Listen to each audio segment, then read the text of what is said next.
Hey guys, and welcome back to episode 20 of All the Mods 10. Now, if you've been following the series so far, you know that there's supposed to be something behind me right here, and that is my Pam's Harvestcraft farm, but I just ripped it out because today we're going to be tackling Mekanism. And more specifically, we are going to be working towards the antimatter pellets, which are required in the improbable probability device, and many other things actually. But before we go on, I have to address the fact that this is episode 20 and there's going to be a world download available for all of my progress at the end of the episode.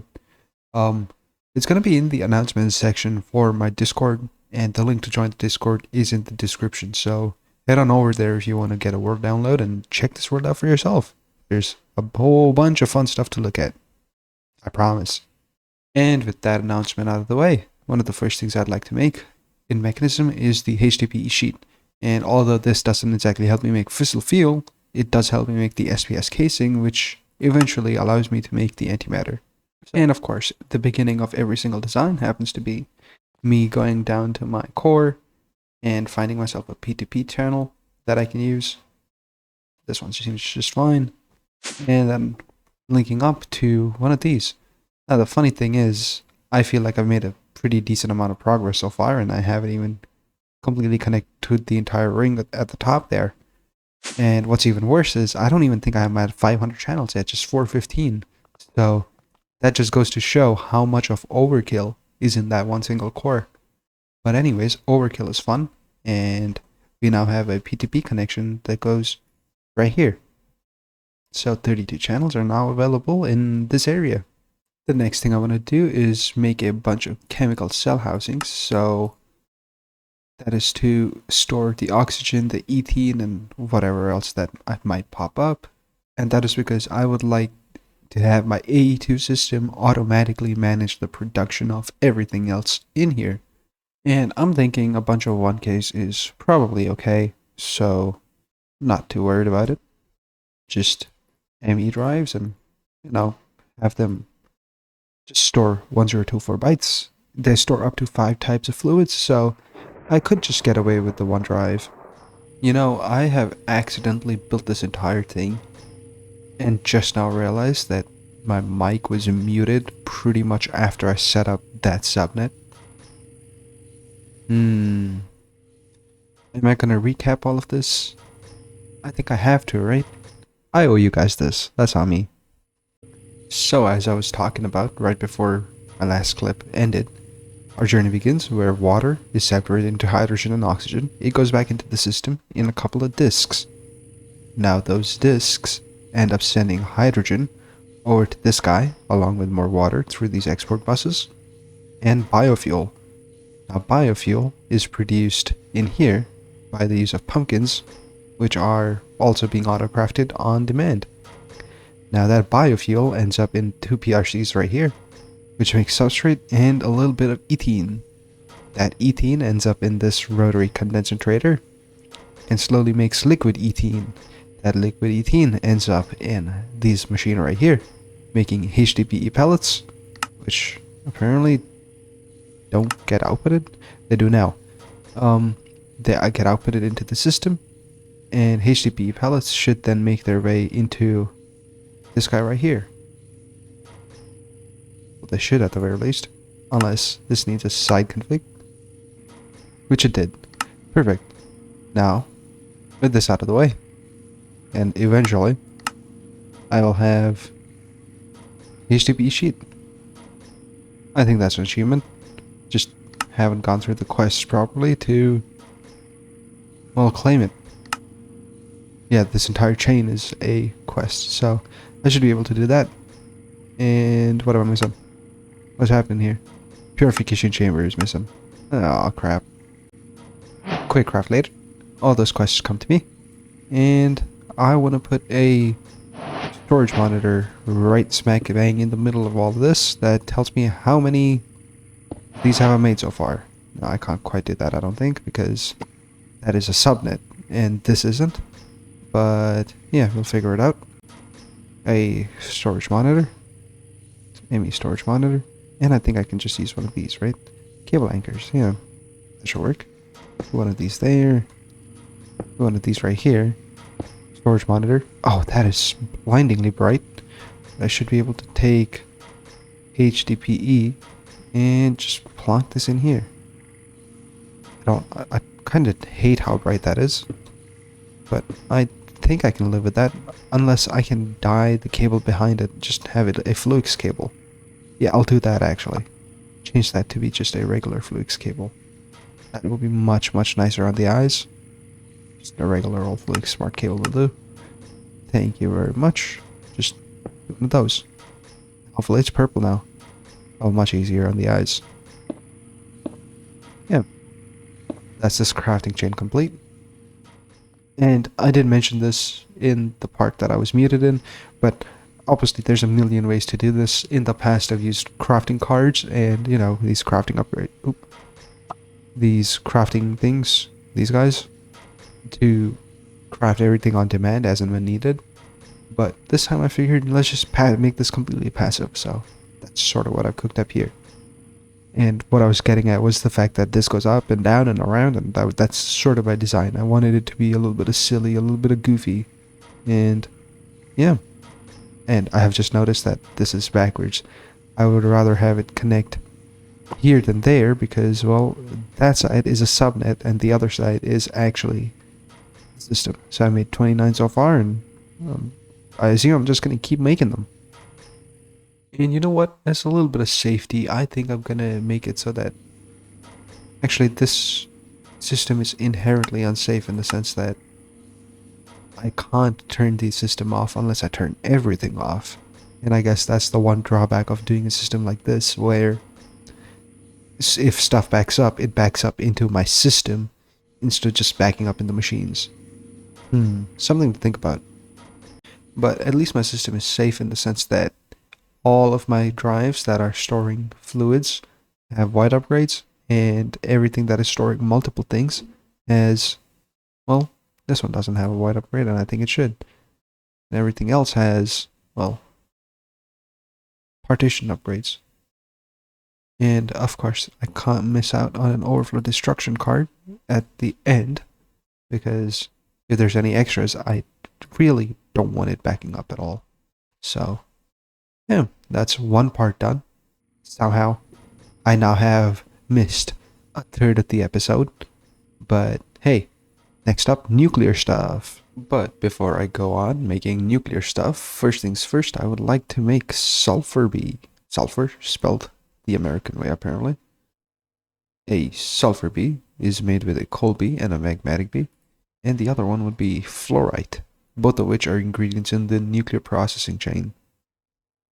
And the fluoride B is made, well, it's a conversion from a diamond B, and fortunately I have a bunch of diamond Bs around. Cool. Now the magmatic B comes from one of these nether brick nests in, well, the nether, and what I'm missing is a bunch of cages. And you just basically feed it a whole boatload of these bad boys until one of these spawns in. Yeah, I can do a couple more. Hey! I did not mean to punch the bee.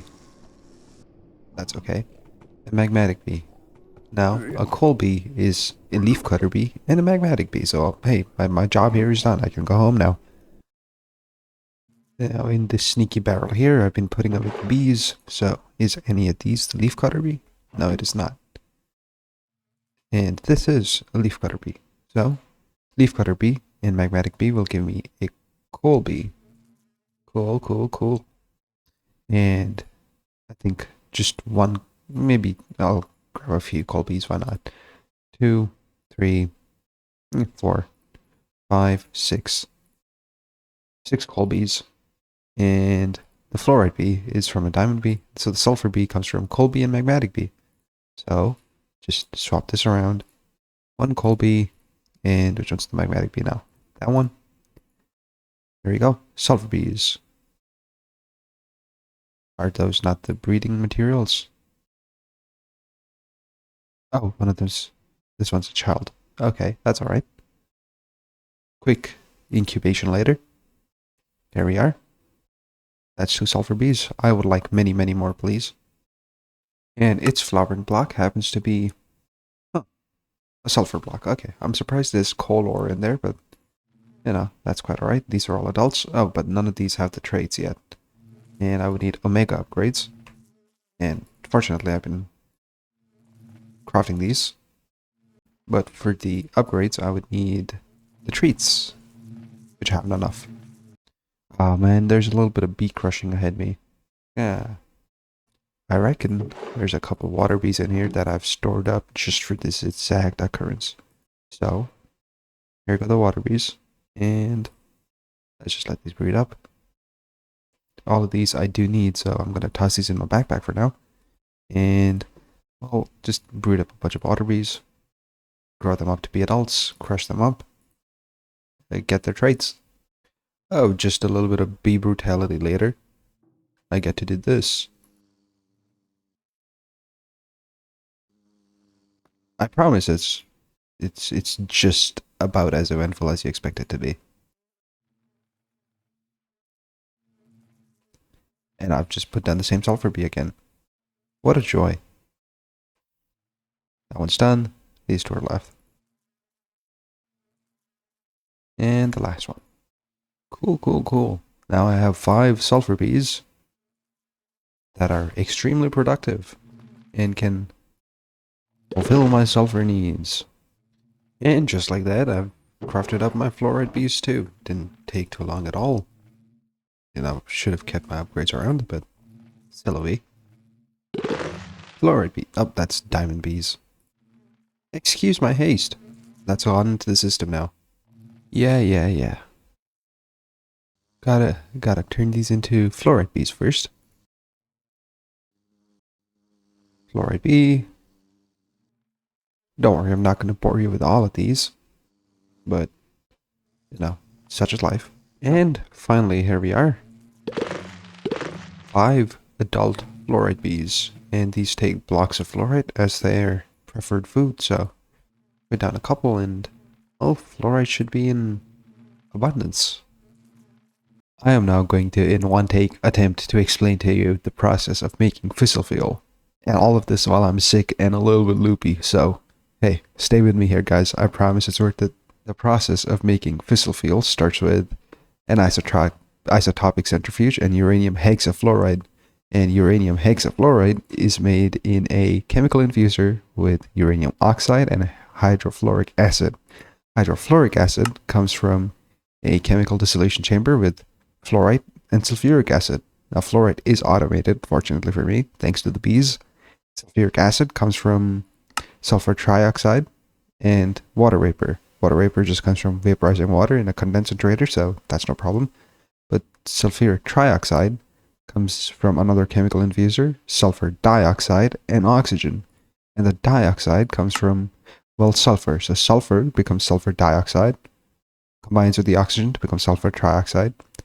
And then sulfur trioxide reacts with hydrogen or something to make sulfuric acid, or with water vapor to make sulfuric acid, which then makes hydrofluoric acid combined with fluorine. Fluorite. Right, a lot of chemical names going on. And eventually it all ends up in here. Right, in hydrofluoric acid. So the other end of this is the uranium oxide. The uranium oxide comes from yellow cake uranium, which is just enrichment chamber of uranium ingots. That's easy enough. And I think that pretty much covers it. I took a break there to catch my breath, and yeah, that seems like it is everything. So uranium plus sulfur plus fluorite plus oxygen, hydrogen, and water combines to eventually make fissile fuel. And that's going to happen in the wall behind me. But I am going to call it a night for myself, and I'll catch the rest of this progress tomorrow. I'm done. That's it. No more recording for me. It's the next day in real life, and I've set up radioactive combs in this thing right here. And the next thing I'm doing is setting up automation for finally automatically smelting all of the raw resources and ores that I've been getting. So I'm using a tag export bus, and I hope to get the tags for all raw materials. So once again, F3NH, and tag I'm looking for is C colon raw underscore materials, I guess. Yeah, that seems about right. C colon raw underscore materials. Well, ain't no time like the present to just go C colon raw underscore materials. And that's it. This should now hopefully start getting its stuff once I did that and that to it. And also configure it to have input from the bottom. Input from the bottom. Nothing at all. How curious. Auto input on, auto output on. What's happening here? Oh, there we are. Guess it was just being slow for some reason. Seemingly, C colon raw materials asterisk just works. You know what? Fine by me. I'll output to the back. And since that is a 30-second channel on this one, I will have to use an interface and hook this up to the lines above. Now I should get all of my raw materials hopefully being auto outputted to the back. The back, if I list that as an output. Yep. Cool. Now I just need to keep an eye out for all of these materials that are slowly being smelted up, like that was aluminum and iron and all those things, and I'll just put them in bulk cars like all the rest. Okay, back to all of this crap. I need oxidizers, and how many spaces do I have here? 7? I'll make 7 oxidizers. That seems like a decent number, and I know for a fact that oxidizers are always the slowest thing in this production chain. So, 7 oxidizers. 1, 2, 3, 4, 5, 6, 7. And unlike this guy, which I actually genuinely despise, I never thought I could hate something I made. I actually just hate this. The fact that I have no control and this will keep running constantly. I despise it. I want to use crafting patterns and have everything crafted up on demand as and when needed. So, all of these will get pattern providers. Like so. Actually, I didn't need that many. And these are the extended kind. I truly don't want any extended pattern providers, just the regular will suffice. And that's okay. Righty ho. Back to work. That's 7 of these pattern providers all hooked up. I will take me old cable. White cable, please. Thank you. Actually, I'm gonna hate the fact that I have to do all of this manually, but that's quite alright. That's at 21 channels, so what's 8 more, right? Oh, well, technically only 7. I got my math incorrect, but here we are. All of the pattern providers are online. That brings it up to 28 channels. I'm gonna give all of these the same recipe and then hide them from the terminals. This is also the first horizontal machines you're gonna see. And all of these are gonna be set up pretty much the exact same way. Gonna clear out everything. The energy will come in from the top as through an induction card. The chemicals will output to the top, and all the items will input from the top. Yeah. So the sulfur will come in from the top, the oxidized sulfur will go out the top, and the energy will come from the top too. Makes sense? Now we just take one of these, copy this, and then paste. And I guess ain't no time like the present to make a bunch of... Ooh, I can do the same with this thing too, right? I can have patterns in my inventory to make oxidized sulfur or sulfur oxide, whatever this crap was. Yeah, this stuff, sulfur dioxide, encode this pattern. Yep. And then I'll grab a handful of patterns out of this pattern in here, and also say hide this pattern. Show or hide at pattern access terminal, hide this in the pattern access terminal. So that's a little tick mark. That's a cross. So I don't want to see its face again. Copy that, paste it there, there, there. Well, it says partially loaded. Why is that the case? Why can I not put these patterns in if that already has a pattern in? Does it have to be a block for it to work? Because otherwise that's a shame. It does look like it has to be a block. Ah.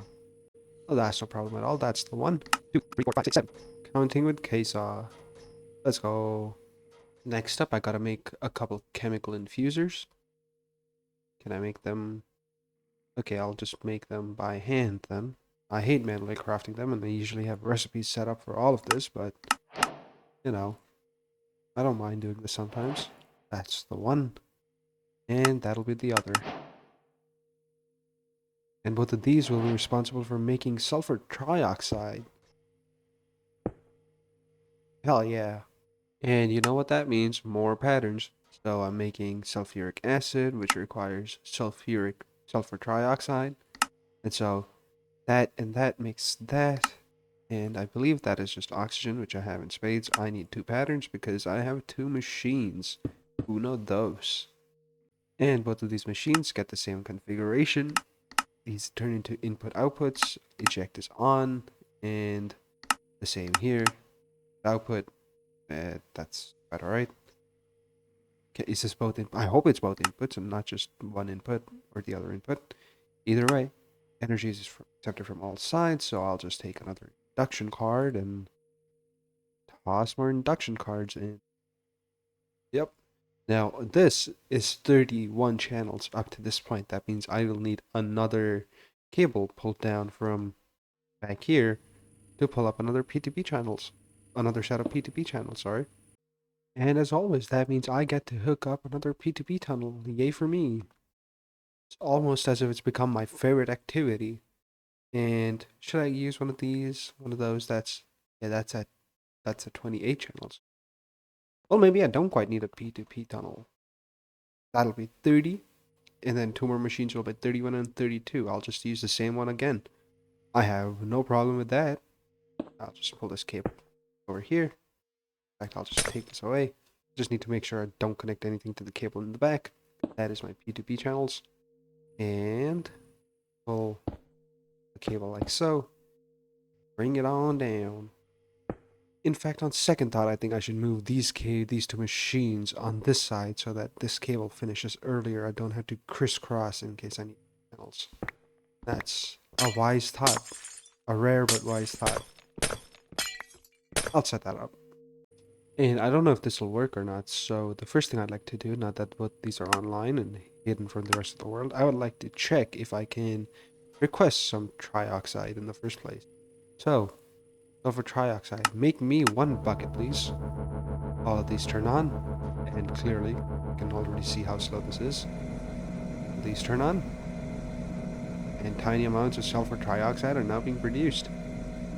Now, I want to know if sulfur trioxide will end up back in the system, and it does. How cool is that? And for the last two channels on that cable, I think I would like to make a condensentrator thingamabob, this guy. Now, this basically is a vaporizer and condenser. I don't know why it's named so complicatedly. It's funnier that way, I think. But at the very least, this goes here. And in fact, I'll put water vapor in the system. Why not? More induction cards for me on my person. And this would have the recipes for water vapor. And I've just made myself a pattern modifier to make it so that one bucket is processed at a time instead of 1 millibucket, just so the system makes less requests overall. That's another handy tool to keep in my back pocket. In fact, I will place these right here.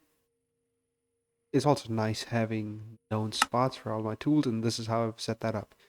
So in your backpack settings, if you just go here and start clicking these, you should be able to click the brain and say, click this one and this one. So those slots are now memorized, and these are free to be sorted. So if I go back, I can middle click in the backpack, these that I had on my person from the previous episode's ventures.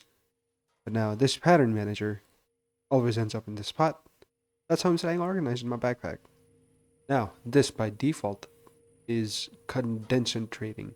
So whatever it gets, it assumes as a gas and tries to liquefy it, condense it. What I wish to do is reverse this. And to reverse this process, you just hit this little button right here, and it's decondensentrating, or technically vaporizing. So water goes in the right, comes out as water vapor, And just have to configure the sides. Right as an output, left as an input, left as an input output for fluids, left as an input output for chemicals, input for energy. That's perfectly okay. Now I can take this guy and copy and paste it back in. Perfect. Copy that, paste that there, and now this should be working. And easily I can just ask for water vapor. And well, I'd like to ask for 10 buckets of water vapor because I can. Both of these turn on, and that's a good sign. Now these are slow, but I can always speed these up, so that's no problem at all. Now that does mean that that is all 32 channels occupied on this poor little connection here. Everything beyond this point happens to be extra, and the rest I would like to have handled by the P2P tunnel I had over here a second ago. This one right here, and did I already select the P2P tunnel? Looks like I didn't because I saw that I had more space. Now, I will take, I don't know, this thing right here. I would like to stick to the white tunnels because, well, that's the one I'm currently using. And I don't know, I'll start here now. New device configuration. Go all the way back to that P2P right there. And right click U. Now I have 32 fresh channels. Hooray. Next up, I'm going to be using 2 more chemical infusers to, these are oxidizers. Alright, take 2. 2 chemical infusers. This time the correct ones. And these ones are going to be my sulfuric acid production. So, sulfuric acid is produced like so, using a chemical infuser with the trioxide and the hydrogen, or the water vapor, sorry.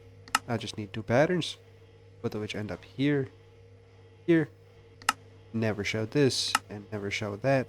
And these ones would be connected to the new sets of channels, which is why I put them machine facing the old cable so that I don't get confused. Now, this cable would wind back, and I want to keep a little separation from this.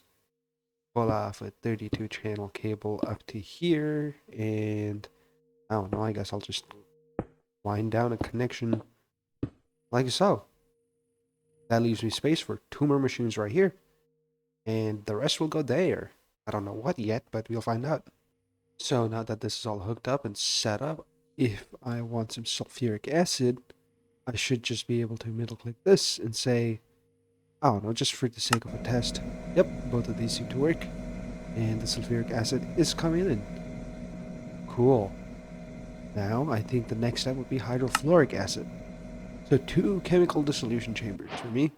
And they live right there. Now, the chemical dissolution chamber is responsible for making hydrofluoric acid with the use of... Now, do I want to use fluoride blocks? It seems like it takes the same amount of time, so... Why the hell not, right? Well, that depends on what the bottleneck is. So, I guess if something is a bottleneck, I'll find out faster if I use the blocks. That make any sense? And of course, I'll need induction cards for this stuff too, and also need to set up this guy. And to check if it works, the fastest way would just be to request said hydrofluoric acid. So, a bucket please. Well, something should have happened. And I hear one of the machines purring, but not the other. Oh, that's because I just requested one and it makes 9 at a time. Okay, well if one works, I can only assume the other one does too, and I will move on. And the next step would be here. The hydrofluoric acid combines with the uranium oxide to make uranium hexafluoride. And the uranium oxide comes from, well, more chemical oxidizers. And just as I set it up over here, I'm going to put 7 down here. You already didn't see me do that. I'm not going to make you see me do the same thing again. Time skip. Whoa. Okay, it's done. Anyways, next step is to make some of these yellow cake uraniums. And these happen in an enriching factory. So, 2 enriching factories. But I don't think I need 2 enriching factories because in general 1 is enough. So I'll stick with 1 enriching factory for now. Enriching factory, I should be able to just request it. The purple one, please. Thank you. pretty much instantly done thanks to me being prepared. That'll get its own pattern provider, and the yellow cake uranium will end up in these guys right here. Now, the last step happens to be making this in a chemical infuser, uranium hexafluoride, 2 millibuckets at a time. And the infuser for that thing goes right there. That's not the face. And today isn't yesterday. I'm on a better roll today than I was yesterday. What I'm trying to make here is uranium hexafluoride, exactly like so. And put that in there. Remove that. Has that been removed? It hadn't. And with that, I think I'm ready to make one of these. This is an isotopic centrifuge, and it also happens to be the last stop in this rather cumbersome processing chain to get nuclear fuel. So this recipe is essentially a one-to-one for... That's not what I wanted. I wanted this stuff, fissile fuel. 1 millibucket turns into 1 millibucket, except I would like to change these numbers and make this, a few, maybe half a bucket at a time, just so there's a bunch of stuff in buffering. So multiply by 5, multiply by 2, that is multiply by 10 essentially. So that is now half a bucket of fissile fuel at a time being processed in there. Perfect. Now for this guy, well, besides the input output, and the energy is also coming inside. That is an induction card. This is fully charged. So I should now be able to request fissile fuel. And if everything just kicks on, I know I did this correctly. Bunch of machines have to work first. Well, I don't think I set this up right. Input output on that. Where'd I get a barrel from? Okay, that's working. And soon enough, this will also start working. Now, what my hope is, and what my expectation is, that once I have a nuclear reactor set up in that square right there, yes, I'm putting it in the middle of my base. The reactor fissile fuel also being produced. Once that is constantly running and drinking up fissile fuel, this production chain will hopefully never sleep. Or even if it does sleep, it'll sleep minimally. But that's a pretty decent pace. And half a bucket should be done fairly soon. Hey, that's fissile fuel for you. Now, according to this book right here, the maximum size for a reactor is 18 by 18. But I am not dealing with no even numbers out here. That's a 15 by 15 farm, so this is going to be a 17 by 17 nuclear reactor. Now that I've put in a few recipes for the reactor casings, it does say decrease energy production. Energy production is not what I'm after anyways, what I really, really want. And I'll tell you what I want, what I really, really want. I just want antimatter. Now this is a 15 by 15 square, so that does mean that I have to dig out this bit. And that means I should be able to just keep on clicking. Oop. Keep on clicking. And having placed in the frame for this reactor, this surely fills out pretty much all of the space I have left here. How cool is that? This one's a big one. And the rest of this is going to be filled in with reactor glass. Well, the rest of this, besides all of the ports that I'll be putting in a second here. Just gotta click in all of these things first. Okay, a not so horrendous amount of clicking later. I've been able to fill in every single face of this bad boy with just reactor glass. And in the next steps, we will be filling everything in with control rod assemblies and fission fuel assemblies. And by everything, I mean everything. Because again, the primary objective of this thing is to burn as much fuel as possible while producing the most amount of waste possible. I want this to be the crappiest nuclear reactor it can be. Simply because all of that burnt fuel turns into antimatter. Well, everywhere except the top. The top is where these control assemblies go, control rod assemblies. And, well, I just have a whole lot of block placing ahead of me. So, I'm just gonna get to it. Should I time-lapse this? Yeah, I don't think I'm gonna. See you on the other side, though. That I sure will do. Okay, that is quite the cube. No, really. I just hope it's not built on chunk boundaries. Is it built on chunk boundaries? That's the wrong thing. Um, Only slightly. It's gonna be fine, right? Yeah, it'll be fine. It'll be fine. Now, unfortunately, one of the sides of this pristine cube will have to be marred by the existence of reactor ports for control and coolants. So, yeah, water has to go in, steam has to go out, and also the fuel has to go in and the waste has to go out. So, four ports. I'm thinking I'll do all of that on the roof here, simply because generally you're looking at it from the bottom, right? So, having this as a unassuming, sort of plain looking cube sells a visual effect that I'm really after. So I'm going to do the top. So a couple of reactor ports and oh no, I'll make a few of these too. Those always come in handy, and I've got a cool idea for dumping excess steam in the future. But what I really want to do right now is put down these, and of course every time you see the red particles it means you're doing something right. So the green means it's an input, so you can use it as an input. If you whack it with a configurator, I just realized I double clicked my record button, so I ended up not recording me explaining what this is. So basically, what you got to do is make sure that this configurator is in configure chemicals mode, or at least that's the one that seems to work. So you can change the modes for this. And so inputs work for both fluid and fuel, which is water. And you can set the outputs to be coolant and waste. And the waste goes into nuclear barrels, but I've got better plans with that. And the inputs will be coolant and fuel. I'm going to pull a wireless connection from there, set up all of this.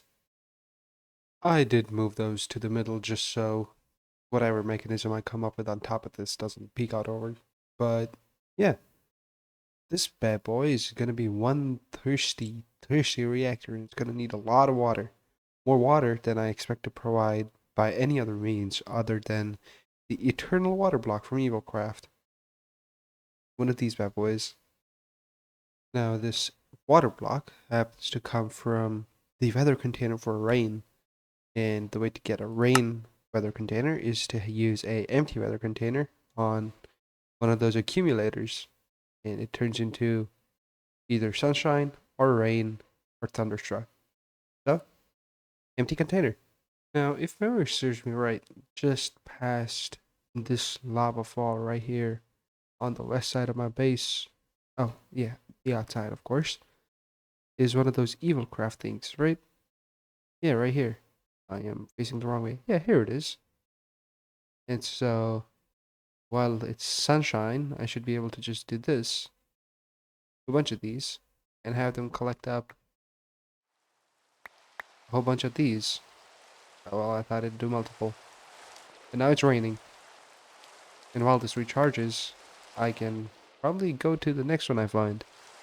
A little bit of scouring is all I gotta do on the map. Yeah, you know what? I just slash hoped. I think it's gonna be fine. I think I can just do one of these and just turn this into the rainy one and use this weather container to make myself the eternal water blocks. Like so. All four of them. Now this block actively pushes out max int of water all the time. So this will never, ever run out of water ever again. And as promised, the wireless connection for fuel and managing the waste is gonna go. Where do I put it? I reckon I. Do I have any extras down here? No, that's a full thing. What about here? What's this looking like? 14 of 32? Yeah, sure. This could deal with a little extra, right? Let's toss this on here. These are now linked to each other, and for all intents and purposes, I should now be able to just click that there, put one of these here, and use an export bus to, well, like an extended export bus because of the awful amounts of fuel I plan on using. Like so. Accelerator upgrades. Like so. And all I would like this to do is fill this thing up with fissile fuel. Yep, there's already 1,000 in there. Perfect.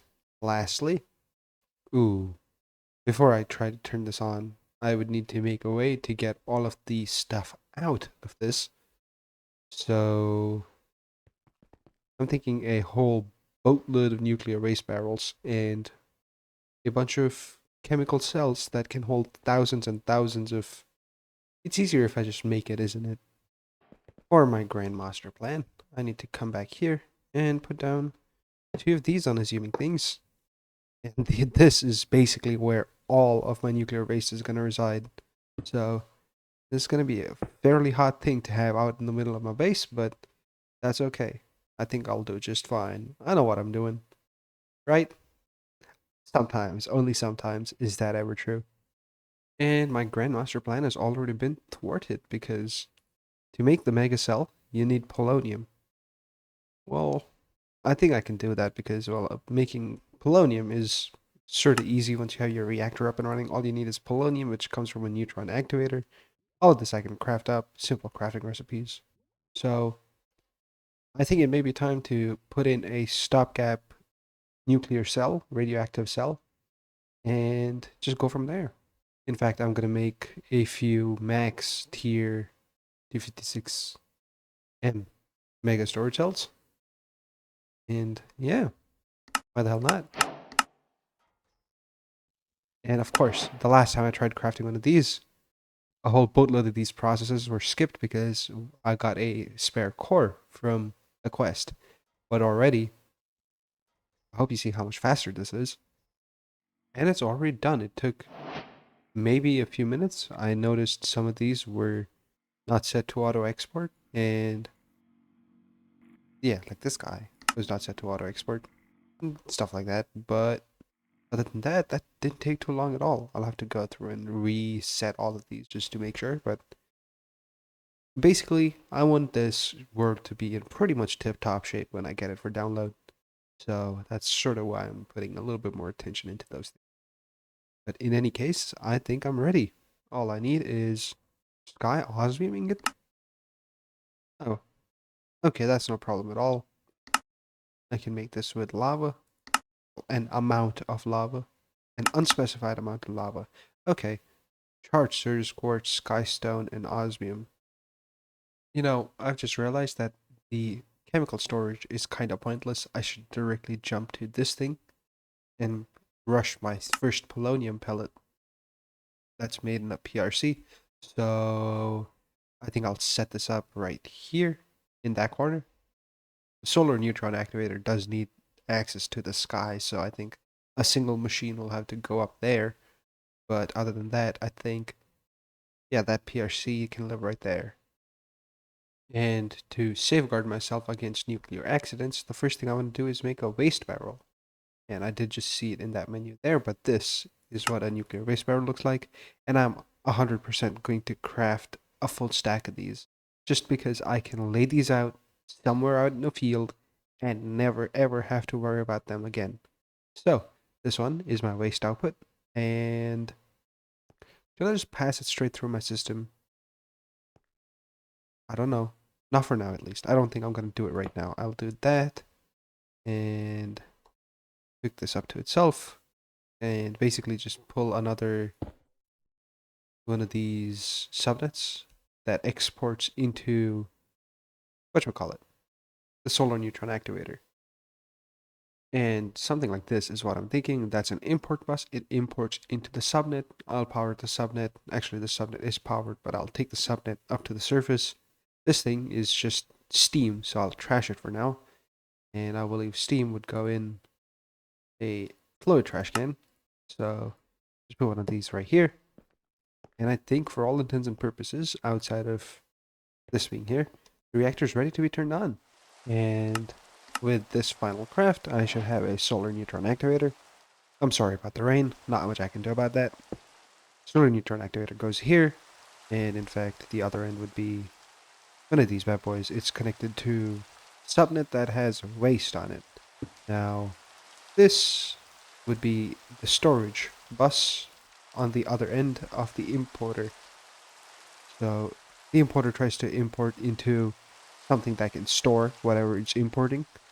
And this will be what's this will be what the waste is stored into. So, as long as there's sunlight, nuclear waste will turn into polonium, right? And I can just power it with a gate for now. Oh, I don't think this thing accepts power, actually. It just needs the sun. Cool. And the output would be auto eject on. That would be the input. Let's just call left to be the output, which is this side right here. One more PRC. And this guy's input is going to be the back. Not for energy, but for chemicals. Chemical input from the back. Yep. Checks out. And what's the other thing that this PRC needs? The water. Well, fortunately for me, unfortunately for the PRC, I have infinite water in the power of my hand. Right here. It's already full. Cool. Now this thing will definitely need a gate, so just slap a gate on here. Like so. Oh. Well, it seems like I'm slowly running out of power. Well, I guess in no time like the present to set up a steam reactor or nuclear reactor and have it maximally output steam into a steam turbine in the future, hopefully. Now this thing will produce polonium and then spent nuclear waste. So spent nuclear waste I would like to pipe into these radioactive waste barrels, I guess. And I'm going to put a whole host of these right here.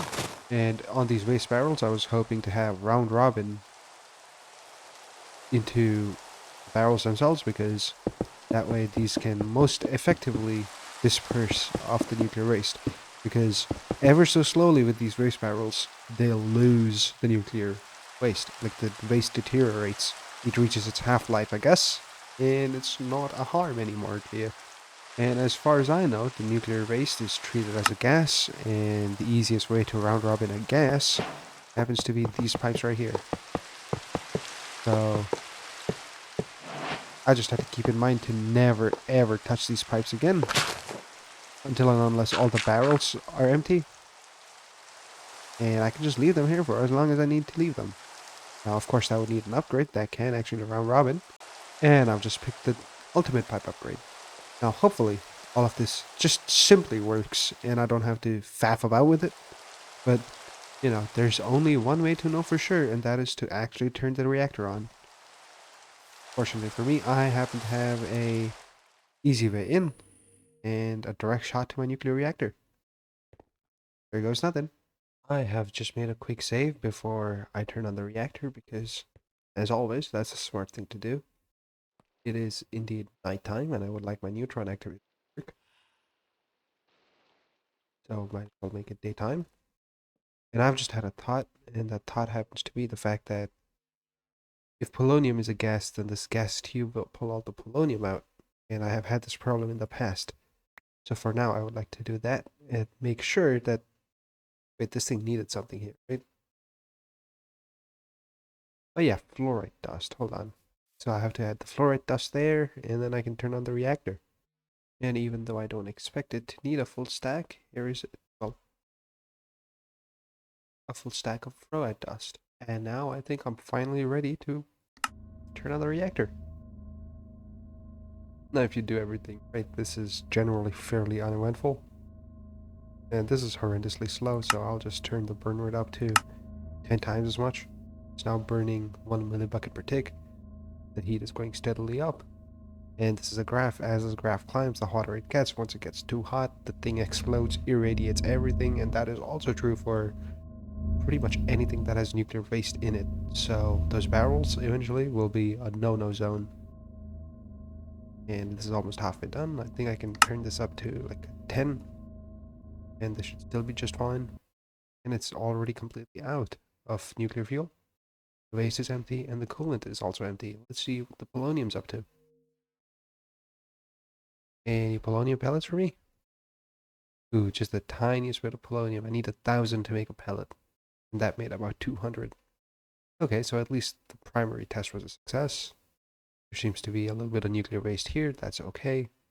Nothing in here. No processing. Cool. I could just run this now. Put a crafting card in my doohickey there. And I did take fissile fuel out of this while I was filling the damn thing, because I didn't want to accidentally, you know, mess things up. But now that everything's online, this has fissile fuel and a crafting card for fissile fuel. This should be putting fissile fuel in here. I don't understand why it wouldn't be. Oh, it's just requesting a bunch of fissile fuel at a time. Well, that should be fine then. I should go back. Oh, it turned on as well. Cool. I am going to go back and speed all these machines up. They're not fully upgraded quite yet. And also, I gotta turn all this racket down, so give me a second, please. Okay, much better. Quieting down all these machines. And now I think I should be able to put speed upgrades in all of these. First things first, I want to see what the bottlenecks are. Definitely, it seems like power is one of them. This seems like it could do better. So this is missing uranium hexafluoride, which is currently, well, clearly it's running out of power. That's unfortunate. That is probably because my system can't keep up with its inputs and outputs, right? Yeah, that's a darn shame. Oh hey, I forgot energy upgrades existed, so I might as well just toss energy upgrades into everything. This means that the buffers are larger, but this also means that they consume less power as they run, so I believe that's a good thing. And this also means nuclear reactors should be getting this stuff every now and again, hopefully. What's happening? Why isn't this crafted anything? Ooh, because the centrifuge is also completely out of power. So that is a problem. I just slammed this energy upgrades. How much does this to operate?